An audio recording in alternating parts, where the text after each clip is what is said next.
경제 소식을 빠르게 전달해 드립니다. 오늘 굿모닝 경제는 이인철 참 좋은 경제연구소장과 함께하겠습니다. 소장님 어서 오세요. 어서 오세요. 오늘은 국내 증시부터 살펴보도록 하겠습니다. 한미 금리 역전 그리고 달러 강세 등 국내 금융시장이 좀 불안한 상황인데요. 외국인 투자자들의 순매수는 오히려 늘었어요. 그렇습니다. 사실 매달 월별로 보게 되면 2월 한 달을 제외하고 대부분 외국인들은 셀코리아로 일관했습니다. 그 규모가 어마어마했는데 7월 한 달 동안의 성적표를 보니까 외국인들이 유가증권 시장에서 2조 원 넘게 2조 3천억 원 상당 국내 주식을 사들였어요. 네. 호재보다는 악재가 더 많았던 것 같은데 라고 기억하실 거예요. 미국이 이제 2달 연속 자이언트 스텝이라는 초유의 고금리 정책을 펼쳤고요. 또 한미 기준금리가 역전 현상이 나타났습니다. 경기 침체다 아니다 논쟁이 있었지만 시장의 기대는 이미 어느 정도 선 반영된 측면이 있다. 안도 랠리 측면이 있었고 또 하나는 혹시나 인플레이션이 정점을 지난 건 아닐까라는 이제 기대감이 반영이 되면서 외국인들이 순매수세로 돌아섰는데 그러다 보니까 유가증권 시장 코스피는 5% 넘게 올랐어요. 물론 전 세계적으로 모든 세계 대부분의 국가들이 많이 올랐어요. 7월 한 달 동안에 우리나라 성적표를 외국과 좀 비교를 해보면 주요 20개국 가운데 한 12위권, 그러니까 중하위권에 해당을 하고 또 연초 대비 성적을 따져보게 되면 아직도 코스피는 17% 넘게 빠져서 전 세계 증시 가운데 하락폭이 가장 좀 큰 편에 속하고요. 근데 좀 특징적인 것은 외국인이 이처럼 모처럼 사들였지만 지난달 개인들은 하락 장세에 지금 넌덜머리가 난다. 이런 분들이 많거든요. 오히려 매도로 또 대응을 하고 있습니다. 네. 종목별로 살펴보면 이제 반도체나 배터리 중심으로 외국인 자본이 좀 몰린 것 같은데 그럼 이게 좀 매수세가 이어질까요? 어떻게 보시나요? 이게 아마 전 세계적으로 비슷한 것 같아요. 골이 깊었던 만큼 살이 높을 수 있다고 미국도 IT주 중심의 상승세가 좀 커요. 자, 그러다 보니까 낙폭이 컸던 IT주들, 특히나 국내 반도체, 2차 전지, 자동차 관련 주들로 매수세가 이어지고 있는 셈인데요. 역시 대장주는 삼성전자입니다. 외국인들 그동안 이 캐시카우, 현금을 창출하기, 현금을 빼가기 가장 좋은 종목으로 삼성전자를 들었는데 상반기에는 거의 10조 가까이 내다 팔았어요. 그러다가 7월 한 달 동안만 5,400억 원 넘게 일단 사들였습니다. 그동안 매번 전해드렸습니다만 디램 현물 가격이 하락세입니다. 하반기 전망도 그다지 좋지 않고요. 이런 얘기를 해드렸는데 일단은 반도체주가 일단 외국인 투자자들의 입장에서는 그래 올해는 좋지 않겠지만 그래도 내년에는 업황이 좀 반전되지 않겠느냐라는 기대감이 있고요. 그다음에 너무 많이 상반기 낙폭이 과대했던 인식이 확산됐기 때문에 저가 매수세도 유입됐습니다. 자, 그래서 외국인들의 매수세가 이처럼 반도체, 자동차, 2차 전지 대형주로 지금 쏠리고 있는 만큼 아마 지금 특별한 이벤트가 사실 없거든요. 8월, 9월 사이에. 그러다 보니까 이런 대형주의 시간이 좀 더 이어지지 않겠느냐라는 건데 다만 관건은 뭐냐. 외국인들이 이처럼 국내 주식을 사들이는 데 가장 큰 변수가 되고 있는 게 환율이에요. 환율이 다시 올라버리면 환차 손이 발생할 수 있기 때문에 이 1,300원 아래로 떨어진 달러당 1,300원 아래로 떨어진 환율이 얼마나 안정될지 여부를 좀 지켜보셔야 되겠습니다. 아직은 호황제가 상존해 있다. 미국 물가 피크아웃 기대감이나 금리 인상에 따른 경기 침체가 어느 정도 선 반영됐다 하더라도 지금 글로벌 경기 둔화로 인해서 우리나라의 수출이 점점 이제 좀 줄어들고 있다라는 점도 우려스럽고요. 여기다 이제 코로나 재확산으로 하반기에 민간 소비에 좀 이 힘을 실어줘야 되는데 민간 소비가 위축되고 있다는 점도 부담 요인입니다. 저희 종목별로 조금만 더 살펴보면요. ICT 대장주로 불리는 그러니까 그 인터넷 포털 대장주들 상대적으로 외인 매수가 좀 부진했거든요. 이건 좀 이유가 있습니까? 아마 이제 플랫폼 업체들은 제2의 성장통을 지나고 있어요. 그동안은 정말로 이 무풍지대였죠. 규제 무풍지대에서 하고 싶은 거는 다 해봐였어요. 그러다 보니 오히려 플랫폼 업체들이 해외에 나가서 돈을 벌기보다는 국내 손쉬운 골목상권 침해 성격의 굉장히 문어발식 대기업의 업황을 그대로 본보게 하는 본뜬 그런 이 사업 모델들이 많았었기 때문에 이에 대해서는 국민적인 저항도 강하고요. 국회에서도 입법사항으로 이 플랫폼 업체를 규제하자라는 목소리가 있기 때문에 상당히 이제 앞으로 이 미래 먹거리에 대한 고민이 커질 수밖에 없기 때문에 아직 확실하게 이들 기업들이 코로나19를 거치면서 미래의 어떤 비전을 보여줬느냐, 비전을 보여주지 못했거든요. 네. 그러다 보니까 아직은 미국에 상장한 이제 쿠팡조차도 주가 약세인 걸 보게 되면 플랫폼 업체들이 이제 어떤 제2의 성장통을 좀 겪고 있다라고 보시면 될 것 같습니다. 네. 네. 그래서 지난주에는 미국 경제 성장률, 이 GDP가 발표가 됐었는데 2분기 연속 마이너스 성장이었어요. 근데 미국 정부는 아직 경기 침체가 아니라고 평가를 하고 있고요. 근데 온라인에서 이걸 갖고 이제 논쟁이 발생했다는데 이건 어떤 내용이죠? 위키디피아라는 이제 백과사전의 대망사죠, 온라인. 근데 여기 참 특징적인 것들이 사용자 참여형이에요. 내가 경기 침체라는 이 정의를 제기할 수 있어요. 네. 근데 말씀하셨던 것처럼 아니 미국의 공식적으로 2분기 연속 마이너스 성장이기 때문에 그동안 우리는 경제학에서 불러왔던 경기 침체인 것 같은데 지금 뭐 바이든 대통령부터 자리 옐런 이제 재무장관 여기다 파월 의장까지도 경기 침체 아니다. 무슨 얘기냐. 고용은 봐라 완전 고용 상태다라고 하면서 부인하고 있거든요. 네. 자, 그러다 보니 편집자로 새로 등록한 일부 사용자가 경기 침체 항목에 대해서 의문을 제기하고 있습니다. 지금 경제학자들이 일반적으로 2분기 연속 이 경제 성장률이 줄어들면 경기 침체로 간주한다는 내용은 출처나 근거가 부족하다라면서 이를 이제 삭제하거나 첨가하는 일들이 반복되다 보니까 위키디피아 측에서 이걸 자물쇠를 걸어놨어요. 이 정의에 대해서 상당 기간 이제 논쟁이 붙을 수밖에 없기 때문에 이건 별도 항목으로 떨어서 토론 페이지에서 토론할 문제거든요. 네. 자, 그러다 보니 이제 부정확한 내용이 포함된 버전이 언론에 퍼지는 걸 인용되는 것을 좀 막기 위해서 온라인 백과사전조차도 미국 정부 당국 고위 관료들이 지금 경기 침체 논란의 대응이 그대로 대형 백과사전까지 이어지는 양상입니다. 네. 네. 그래서 전미경제연구소의 판단이 지금 주목을 좀 받고 있는 상황입니다. 이 기관에서 경기 침체 여부를 결정한다고 하는데 기준이 어떻게 됩니까? 맞습니다. 전미경제연구소가 갑자기 경기 침체를 판단한다고 하니 네. 투자가들의 이목이 도대체 이 연구소는 뭐 하는 데인데 1920년대 설립된 미국의 비영리 민간 조직이에요. 정치 회풍을 차단하고 경제 현상만을 오롯이 집중하기 위해서 8명의 경제학자들이 판단을 내립니다. 네. 그러니까 미국 경기 침체의 시작과 끝을 판단하는 기관이기 때문에 상당히 중요한데 그러면 판단 기준 도대체 뭔데? 라고 얘기할 수밖에 없죠. 그러면 우리가 얘기하는 건 GDP였는데 GDP 이외에도 생산, 고용, 실질 소득과 같은 6, 7개 경제 지표들이 수개월 동안 현저하게 악화돼서 미국 경제에 영향을 미치고 있는지를 판단한다는 거예요. 네. 그러니까 단순히 2분기 연속 마이너스 성장이라고 해서 단일 지표만 갖고 경기 침체를 판단하지 않는다라는 의미거든요.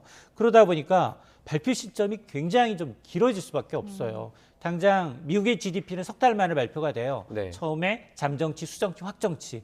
그러나 지난 이제 가장 최근에 이제 코로나 때문에 미국이 경기 침체 공식적으로 진입했었는데 네. 그 당시 판단을 보니까 2020년 2월에 경기 침체가 시작이 됐는데 경기 침체 시작됐습니다를 전미경제연구소는 언제 판단을 했느냐? 6월에 발표됐어요. 네. 그러니까 넉 달 걸린 거죠. 그러면 경기 침체 종료는 언제였느냐? 코로나발 경기 침체는 2020년 4월에 종료가 됐는데 네. 그 판단을 다음에 2021년 6월에 했어요. 네. 1년 넘게 걸렸다는 거예요. 그러니까 보통 봤더니 과거의 경기 침체도 통상 이 전미경제연구소는 한 7개월 넘게 판단을 유보한 것으로 보여서 네. 이번은 특히나 대통령과 정치권, 통화당국 간 굉장히 이제 이 불협화음이고 특히나 11월 중간 선거를 앞두고 있기 때문에 굉장히 판단에 어려움을 겪을 수밖에 없다라는 네. 생각이 듭니다. 이게 근데 네. 너무 오래 걸리는 거 아닙니까? 정치적인 어떤 이제 해석이 가능한 부분이기도 해요. 네. 왜냐하면 팩트는 뭐냐? 지금 이렇게 뭐 굉장히 빠른 금리 인상과 경기 침체 우려 때문에 바이든 대통령의 지지율이 역대 최저예요.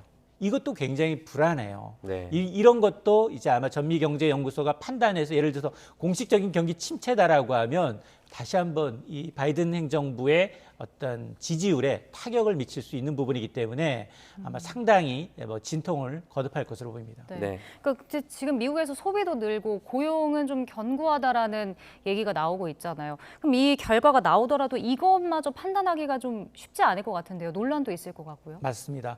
어떤 판단이 내린다 하더라도 근데 이분들의 위상을 보면 네. 미국의 노벨 경제학상 수상자가 30여 명이 넘어요. 근데 이 기관을 거친 분들이 절반 이상이에요. 네. 그러니까 굉장히 공신력이 있는 부분이기 때문에 그동안 정체 외풍 없이 정식적으로 제3자 입장으로 경제학자 입장에서 미국의 경기 침체의 시작과 끝을 판단했다면 아마도 이번도 똑같이 해줘야 되는 것으로 보이는데 근데 말씀하셨던 것처럼 지금 모든 경제 지표들이 다 안 좋은데 말씀하셨던 것처럼 고용 지표 나쁘지 않고 소비도 지금 훼손됐다라고 이제 보기에는 추세를 좀 봐야 되는 부분이 있기 때문에 그런 부분이 아마 판단하는데 굉장히 어떤 변수로 작용할 것으로 보입니다. 네. 오는 8월 1일부터 이 생애 최초로 집을 살 때 적용을 받는 LTV의 비율이 더 늘어납니다. 한마디로 규제를 조금 더 완화해 주는 건데 대출 한도가 얼마나 더 늘어납니까? 맞습니다. 그동안은 주택이 서울에 있느냐 지방에 있느냐에 따라 대출 한도가 달라지고요. 네. 주택 가격이 뭐 9억 원, 15억 원을 넘었느냐 넘지 않았느냐에 따라서 한도가 달라졌다면 오늘부터는 생애 최초 주택 구입자의 경우에는 주택이 어느 소재지에 있다 하더라도 어떤 가격이라 하더라도 주택 가격의 최대 80%까지 대출을 받을 수 있습니다. 근데 그동안도 대출 한도가 너무 적었어요. 네. 4억 원이었는데 네. 그게 6억 원으로 한도가 이제 증액이 됐습니다. 자, 그러면 문제는 생애 최초 주택 구입하시는 분들은 대부분 뭐 20대도 있을 수 있고 30, 40대도 있을 수 있겠는데 네. 지금 너무 높아진 주택 가격을 이제 따라잡아서 가격을 살려면 대출 한도도 많이 필요한데 문제는 뭐냐? 하반기부터 DSR 규제가 더 강화가 됩니다. 네. 이 DSR, 총부채 원리금 상환 비율이라는 건 내 소득의 40% 이내에서 연 원금과 이자를 넘어서면 안 된다라는 규정이에요. 네. 이게 비단 이제 주택담보대출뿐만이 아니라 신용대출, 마이너스 통장대출까지 다 포함, 모든 대출을 다 포함하고 있기 때문에 네. 사실상 대출 한도가 줄어드는 효과가 있습니다. 그래서 아무리 DSR을 풀어준다 하더라도 젊은 사람 입장에서는 이거 대출 받고 집 사기는 좀 어렵지 않겠느냐, 실효성 논란이 제기될 수밖에 없는 부분입니다. 네. 네. 근데 이게 LTV 확대돼도 이렇게 DSR 규제가 강화됐으니까 대출자들 같은 경우는 이제 집을 팔고 싶어도 못 파는 그런 하우스푸어에 대한 불안감이 좀 커질 것 같은데요. 맞습니다. 지난해는 대출 규제를 굉장히 엄격하게 했어요. 주택담보대출뿐만이 아니라 전세대출도 못하게 했고요. 네. 신용대출도 막았어요. 이 본인의 이제 연봉소득 이내에서의 뭐 이런 이제 규제까지 나섰는데 그러다 보니 지난해 집 구매하셨던 분들은 주택담보대출 받고 전세대출 받고 또 여기다가 마이너스 통장 대출 받고 네. 제1-2금융권 그러니까 다중채무자들이 상당히 많아요. 네. 이분들은 지금 대출금리 올라가니까 선뜻 내놔도 팔리지가 않으니까 이중고를 겪고 있거든요. 그러다 보니 새로 사시는 분은 집값 고점에 대한 어떤 인식이 분명히 있고요. 여기다 치솟는 대출 이자 부담은 뭐 만만치가 않습니다. 이러다 보니까 당분간은 좀 관망해야지 거래 절벽이 좀 이어질 수밖에 없는 상황이고 또 팔려는 분도 마찬가지예요. 이거를 지금 이게 마이너스로 팔게 되면 다시 원리금 상환이 다 부족하거든요. 이러다 보니까 사는 사람 파는 사람 서로 이제 이 눈높이가 맞지 않는 상황이 계속 이어지고 있는 겁니다. 네. 네. 계약갱신 청구권과 전월세 상한제를 담은 임대차 2법이 이제 시행 2년을 맞았습니다. 시장의 평가는 어떻습니까?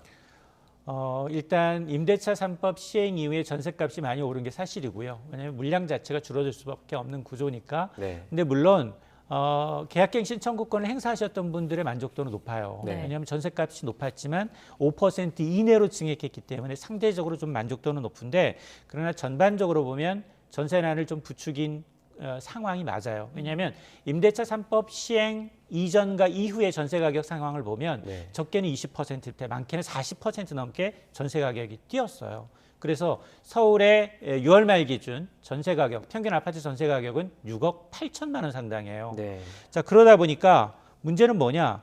전세 시장에 이중 가격이 형성되고 있다는 거예요. 나랑 똑같은 아파트고 옆집인데 계약갱신 청구권 행사를 했느냐에 따라서 전세 가격이 같은 층인데도 불구하고 최대 4억까지 벌어지고 있다는 겁니다. 네. 자, 그러다 보니까 이렇게 높아진 전세값에 세입자들이 할 수 있는 건 전세 대출도 안 돼. 대출 이자는 너무 비싸. 그러니까 차라리 월세를 내자라고 해서 월세화가 빠르게 진행이 되고 있는데요. 실제로 2달 연속 월세가 전세 비중을 추월하고 있습니다. 네. 자, 이 얘기는 뭐냐?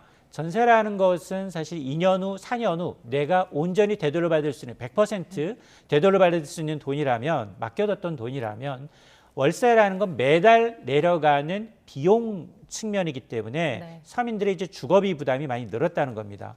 실제로 2020년과 올해 상반기 거래를 분석하게 되면 서울의 월세 부담이 한 140만 원대에서 170만 원까지 한 20% 넘게 늘어나서 특히나 인천의 경우는 월세 거래가 한 2년에서 2배 넘게 늘었기 때문에 세부담은 커지고 또 전세 난민이 더 증가하고 있는 게 아니냐. 따라서 이 합리적인 어떤 좀 보완 대책은 좀 필요한 상황이고 무엇보다도 임대차 3법과 관련한 계약갱신 분쟁과 관련해서 지난해 분쟁이 한 2배 정도 늘었어요. 네. 이 얘기는 집주인과 세입자 간 분쟁이 더 늘고 있다라는 얘기는 분명히 우리가 이제 조정해야 될 합리적인 어떤 개선 방안이 좀 필요한 시점이다라는 생각이 듭니다. 네, 일단 정부가 TF팀을 꾸리고 대대적인 손질도 예고했거든요. 그럼 이게 앞으로 어떻게 바뀌게 될까요? 그렇습니다. 지금 뭐 국토부뿐만 아니라 이제 법무부까지 나서서 TF팀을 만들고 민간 전문가들의 의견을 거쳐서 개선하겠다라는 겁니다. 큰 그림에서 보면. 자, 그럼 어떻게 할 것이냐? 구체적인 방법론인데요. 뭐 2+2 여러 가지 얘기만 지금 와가요. 2+2를 초등학교 학제에 비춰서 오히려 2+1, 3년으로 가는 건 어떨까? 뭐 이런 방식이 다양한 아이디어가 제시가 되고 있는데 네. 이 역시 초기 혼란은 불가피하고요. 기존에 2+2로 계약하셨던 분들의 어떤 혼란도 뭐 더 커질 수밖에 없습니다. 네. 역시 집주인 입장에서 반발하겠죠. 왜냐하면 더 많은 기간, 더 오랜 기간 내 집에 대한 재사건 행사가 이제 제약되는 부분이 있기 때문에 자 그러다 보니까 또 하나 문제점은 뭐냐? 야 이게 지금 상한선 계약갱신 시 상한선 5% 임대료 상한이 이게 적정한가? 이게 물가 상승률에도 미치지 못하다 보니 이거에 대한 이 개정도 지금 필요하다라는 얘기가 나오고 있는데 문제는 지금 여소야대 상황에서 지금 더불어민주당이 이 법을 이제 밀어붙였고 이제 통과시켰기 때문에 시행을 했기 때문에 네. 과연 이거 개정에 적극적으로 나설 거냐. 지금도 지금 굉장히 반발하는 목소리가 크기 때문에 야당의 반대를 무릅쓰고 개선안이 나온다 하더라도 쉽게 또 이거를 개선하기도 쉽지가 않은 상황입니다. 네. 네. 이런 가운데 반가운 소식도 있습니다. 전국의 휘발유 평균 가격이 4개월 만에 1,800원대로 진입을 했는데요. 뭐 국제 유가 하락 그리고 정부의 어떤 유류세 추가 인하가 효과를 좀 보기 시작한 거라고 볼 수 있을까요? 두 가지 플러스에다가 지금 소비자 단체가 그랬잖아요. 아예 유류세를 20에서 30, 37%까지 내렸는데 네. 전국에 있는 주유소 가운데 1%만 온전히 반영을 했더라. 나머지 네. 99%는 대부분 반영하지 않았다라는 보도가 나가면서 굉장히 좀 부담감을 느낀 것 같아요. 실제로 어제 오후 전국 주유소에 판매되는 휘발유 가격은 리터당 1,897원입니다. 그러니까 1,900원대 아래로 내려왔는데 이게 지난 3월 초순 이후 거의 뭐 4개월여 만에 처음입니다. 말씀하셨던 것처럼 이제 뭐 시차를 두고 국제유가 하락분이 이제 반영된 것도 분명히 있고 유류세 확대된 부분도 있지만 이 소비자 감시 단체들이 계속해서 유가 하락분을 제대로 반영하지 않고 있다. 실제로 정유사들이 실제 순이익을 봤더니 4배나 늘었어요. 네. 역대 최대 이익을 내고 있거든요. 자, 이런 것들이 영향을 미친 것으로 보입니다. 네. 근데 경유 가격은 아직 1,900원대 후반이더라고요. 잡히지 않는 것 같은데 지금 역전 현상, 그러니까 휘발유 값보다 경유 가격이 비싼 현상이 계속되고 있죠. 맞습니다. 지난 5월 중하순부터 경유 가격, 서민연료 경유가 휘발유 가격을 추월했어요. 그 당시 나왔던 얘기가 유럽은 경유 차량이 되게 많거든요. 그런데 이 러시아와 이제 분쟁 때문에 수입 금지되면서 오히려 국제 현물 가격에서 이 유럽이 굉장히 현물 가격을 띄우는 역할을 했거든요. 네. 여기에다가 또 사실은 이 경유하면 이제 서민 차량, 화물차나 택시나 이런 분들이 운영하시기 때문에 여기 세금이 적게 붙었어요. 근데 유류세 인하라는 거는 인하 폭이 퍼센트로 일률적으로 인하를 했기 때문에 상대적으로 인하 효과가 좀 적었어요. 네. 이런 것들이 고스란히 반영되다 보니까 문제는 뭐냐? 지금 이제 이 국내 유가가 4주째 하락을 하고 있지만 경유와 휘발유 가격 격차는 더 벌어졌어요. 네. 리터당 100원이 아니에요. 150원 넘어간 데가 꽤 되더라고요. 자, 이런 것들이 아마 계속해서 이 사상 최대로 이제 벌어지고 있는 경유는 지금 이 재고가 계속해서 줄고 있습니다. 이런 것들이 영향을 미쳐서 앞으로도 이제 국제적인 풍기 현상까지 더 벌어지게 되면 격차가 좀 벌어질 수밖에 없는 상황이어서 이렇게 역전 현상이 심화되게 되면 서민들이 좀 고통받기 때문에 네. 다시 이제 이 개정을 좀 논의해야 되는 게 아니냐라는 이제 얘기가 나오고 있습니다. 네, 그 소비자 감시단이 경유도 좀 눈여겨 봐주셨으면 좋겠는 바람을 가지고 있습니다. 여기까지 듣도록 하겠습니다. 이인철 참좋은 경제연구소장과 함께 경제 이슈 살펴봤습니다. 고맙습니다. 고맙습니다.